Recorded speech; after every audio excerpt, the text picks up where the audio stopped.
There comes a quiet moment in life when the world feels still too still. The phone doesn't ring like it used to. The coffee cup sits warm in your hand, but no one is there to toast a morning greeting. Birthdays pass without a knock on the door, and sometimes the silence of the room is louder than words ever were. For many older adults, especially after 70, this isn't just a passing phase, it's a reality. The friends you once laughed with are no longer here. Some moved away, others slipped away with time. And now you're left with memories that ache more than they comfort. But here's the truth that no one says out loud. Being alone doesn't mean you have to be unhappy. It may not feel like it right now, but happiness can still grow even in the quiet, even in the stillness. In fact, it often grows strongest there. You see, in youth, happiness is found in noise, parties, and plans. But in age, happiness shifts. It becomes deeper, softer, wiser. After 70, joy is no longer about chasing life, it's about holding it gently, finding beauty in the everyday, and realizing that peace can be more powerful than company. So how do you do it? How do you find joy when there's no one left to share it with? Let's begin with the first real-life guide. 1. Make peace with the past, or it will keep you company forever. Many people who feel alone after 70 are not just missing friends. They are haunted by memories of words unspoken, mistakes made, or times lost forever. These ghosts whisper louder when the world is quiet, and unless they're faced, they will become the only company you know.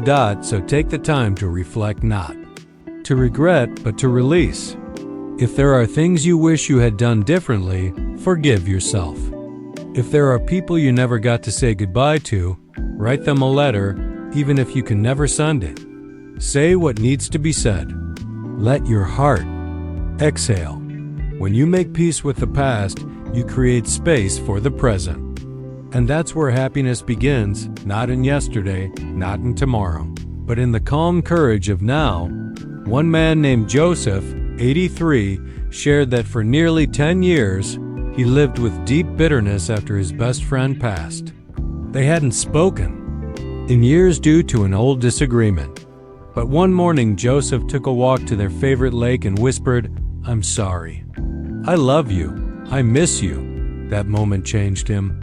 He said, "It was the first time in a decade that I felt light again." Sometimes we wait for closure from others, but in truth, we are the ones who must give it to ourselves. And once you do, a new chapter quietly begins. 2. Reclaim your day. Structure is the antidote to emptiness. 1 of the reasons being alone after 70 can feel so heavy is because time stretches. Days blend together. Morning turns to evening, and you wonder what you even did. But loneliness feeds on emptiness. And the best way to fight it is to give your day shape. You don't need grand plans. You need rhythm. Wake up at the same time each morning. Make your bed, not because someone will see it, but because it tells your brain, today matters. Brew your tea, write in a small journal, take a walk, tend a plant, listen to a calming song. Routines don't just fill your time, they give it meaning. They remind you that your presence still matters in the world, even if no one else says it.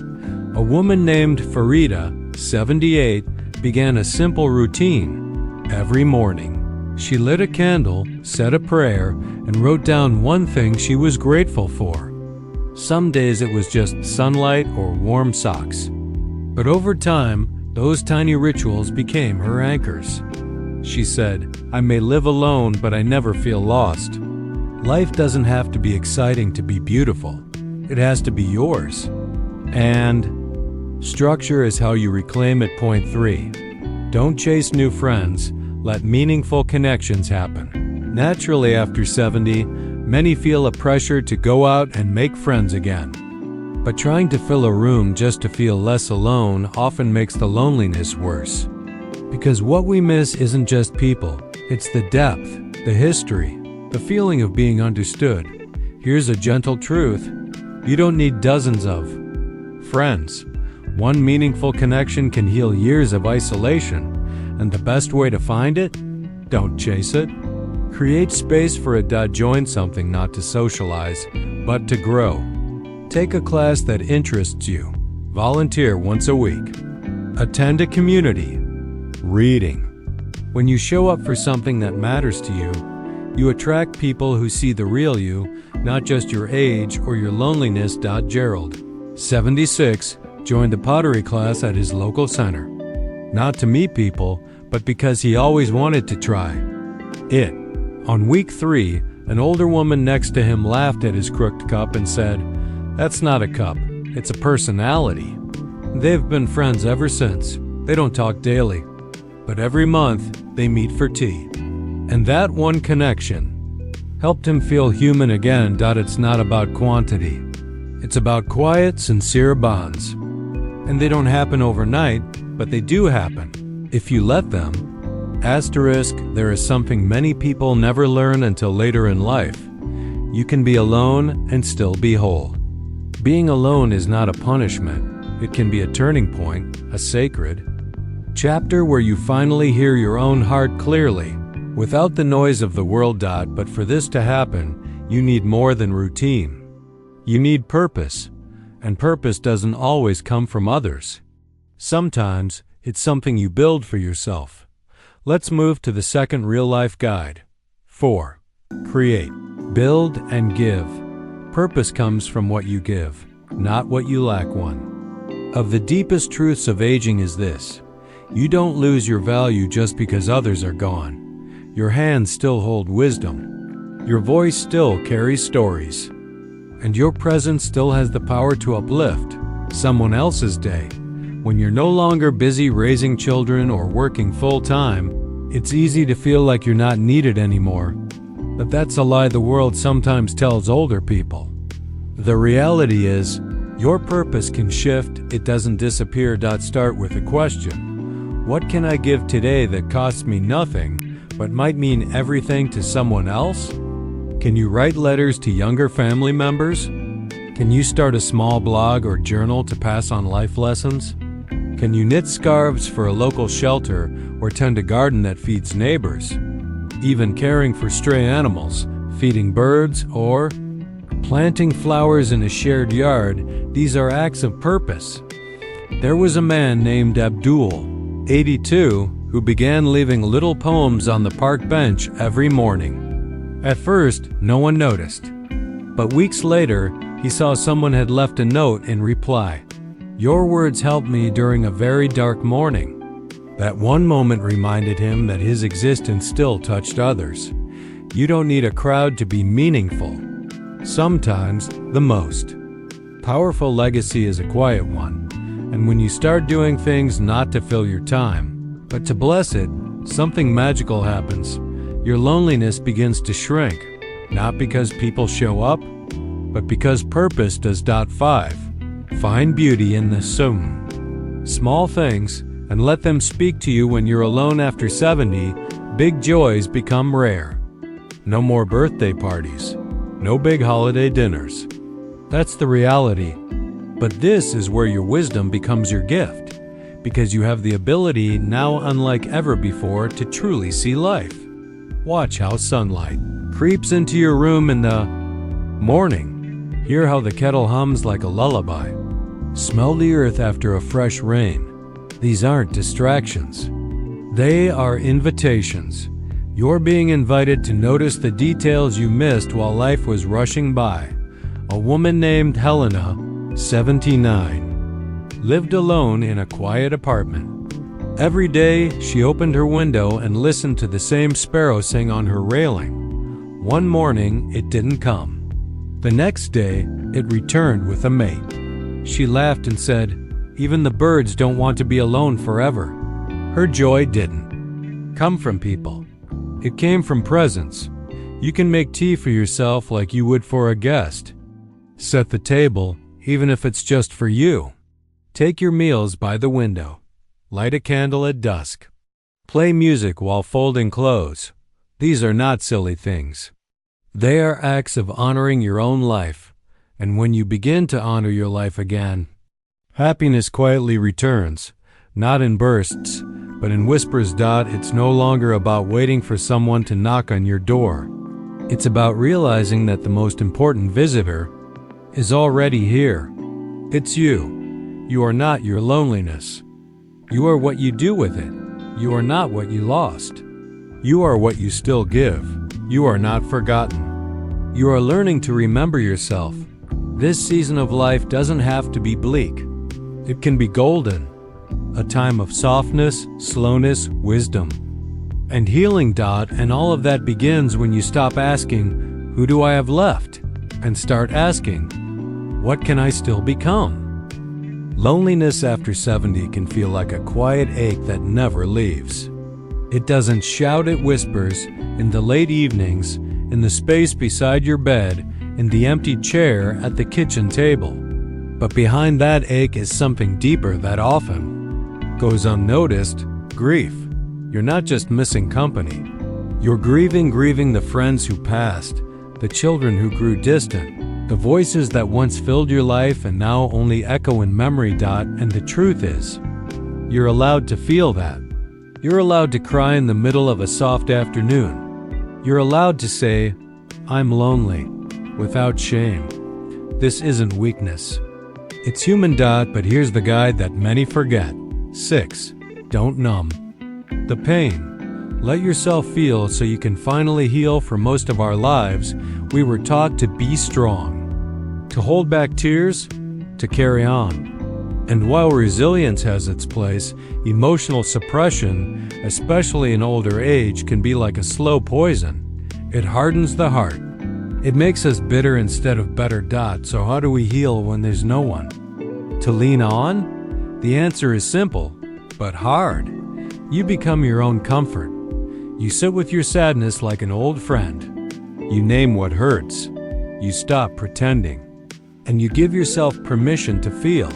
Write your grief down in a notebook.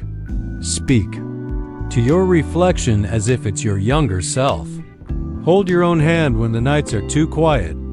These acts may seem small, even strange, but they are sacred.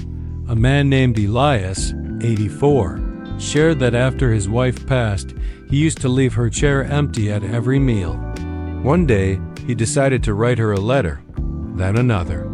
After a few weeks, he realized he was no longer writing to her, he was writing for himself. He said, "I stopped needing to hear her voice because I finally heard my own." Pain doesn't leave when ignored. It softens when acknowledged. And once you allow yourself to grieve, not just who you've lost, but the life you once had, you open a door to a new kind of peace. A quiet peace. One that doesn't depend on others. One that belongs to you. 7. Speak kindly to yourself. You're still listening. As we age, the world gets quieter, but our inner voice gets louder.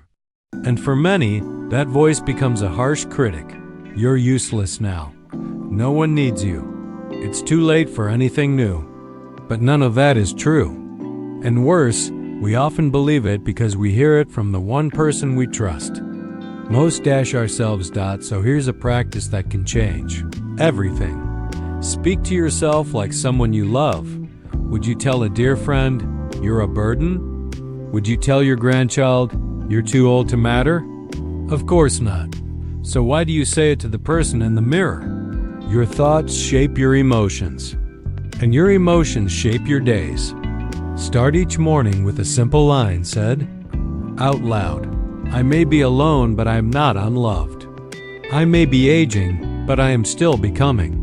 A woman named Indira, 77, put sticky notes on her mirror with words like "You matter," "Still beautiful," "Today is yours."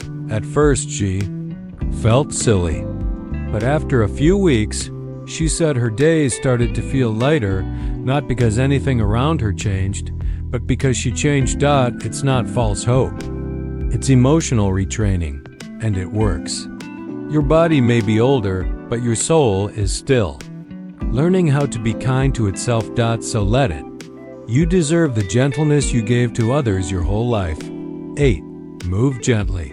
breathe deeply, your body is your oldest friend. Another hidden reason happiness fades in solitude is because we forget the connection between mind and body. When you stop moving, your spirit slows too. When you sit too long, your thoughts grow heavier.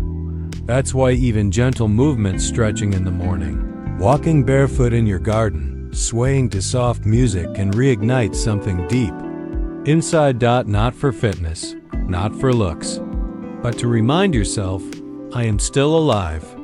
I am still here. Breathing deeply, walking slowly, caring for your body is not vanity. It's self-respect. There was a man, Remen, 80, who lived completely alone. His son had moved abroad. His wife had passed. He used to just sit by the window all day. Then, one day, he began doing light stretches with classical music each morning. Just 10 minutes. Within weeks, he was sleeping better, smiling more, and even began writing old memories into poems. When asked what changed, he said, I started treating my body like it was still on my side, and suddenly, it was. Happiness doesn't always arrive with people. Sometimes it returns with posture, with breath, with motion. You are still living. So let your body feel alive again. By now, you've walked through the valleys of memory and silence. You've faced grief. You felt the ache of being alone. But you've also touched something powerful yourself, because in this chapter of life, when the crowds have gone, when the phone rarely rings, and when laughter echoes only in photographs, what remains is the most important person you've ever had. You. You are not broken. You are becoming. You are not abandoned. You are available to yourself, to beauty, to new moments.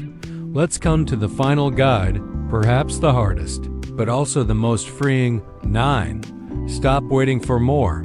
Begin living with what? As many older adults unknowingly trap themselves in waiting. Waiting for someone to visit. Waiting for the next big change. Waiting for a better day to start living again. But the secret is this: today is already enough. Not perfect, not thrilling, but enough.